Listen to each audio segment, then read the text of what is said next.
And Brianna Lyman. Brianna, what was going on during the 4 years that this president was in office? Where was the press in reporting about his health and his mental acuity?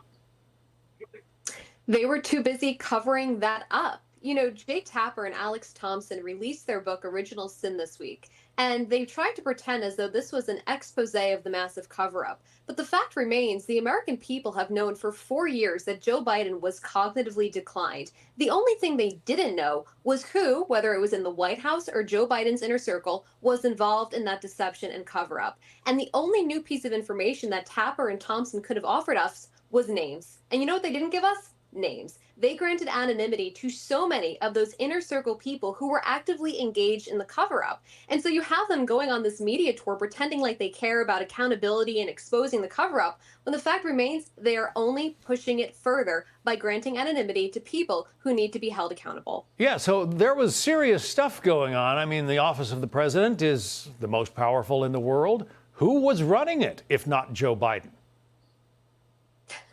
I think your guess would be as good as mine. Apparently, there were 5 people who were kind of running a shadow government, and Joe Biden acted as merely just someone on the board. And I think what's really unfortunate is there seems to be a lack of an appetite of accountability from the Democratic Party. You hear from leaders like Hakeem Jeffries, we want to move forward. We are focused on the future. It's easy for them to say that when their political credibility is on the line. But when their party actively silenced people like Dean Phillips, who questioned Joe Biden's cognitive decline, one of the first Democrats to do so, when they said that the Robert Hur report was, that they attacked it, when Joe Biden froze on stage and they accused us of pushing cheap fakes, they don't get to dismiss that now as ancient history. They need to have serious accountability. And if they're unwilling to admit what they did and get to the bottom of this, I think it proves that they're willing to let it happen again. And that is a national security risk. Didn't it really start before he was elected? I mean, while he was campaigning, basically from his basement during COVID, and the Democrats were afraid that Bernie Sanders was going to get the nomination, so they sort of propped up Joe Biden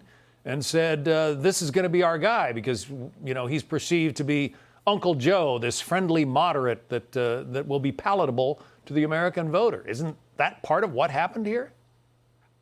Absolutely. And that's why there any defense that the left uses right now, whether it was we were too stupid because Joe Biden apparently gave a masterclass in deception, or wow, we just, we're too scared to speak out. Whatever their excuse is, it doesn't actually pass the smell test, because for 5 years, Americans have seen a cognitive decline and also a physical decline. And with this cancer diagnosis this week, we're only questioning whether or not Biden's inner circle knew about this diagnosis, while he was in the office of the presidency. And the people who were around Joe Biden, the one person who should have held him accountable out of everybody was Kamala Harris. Her job as the vice president should have been to get that cabinet together and say, we need to invoke the 25th Amendment. She didn't, because she was spineless and she thought she could cruise her way into the presidency by Joe Biden getting reelected and then stepping down in his second term. So there is such a lack of accountability on all fronts. And if we don't get to the bottom of it with Republicans in Congress, we will never get to the bottom of it. Very quickly, we should remember those 13 service members who died in that horrible withdrawal from Afghanistan.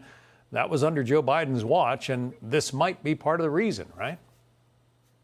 Absolutely. And for people who say, well, there was no bad things that happened because Joe Biden was not essentially running the government, that is a perfect example. Joe Biden, at the end of the day, the buck stops with him. And unfortunately, 13 service members were killed. That's one of many things that Joe Biden did as president that I'm honestly wondering, did he actually do it? Or were it the unnamed individuals who were running a shadow government that made those final decisions? Because that's not what democracy means. We remember those 13 on this Memorial Day weekend. Brianna Lyman.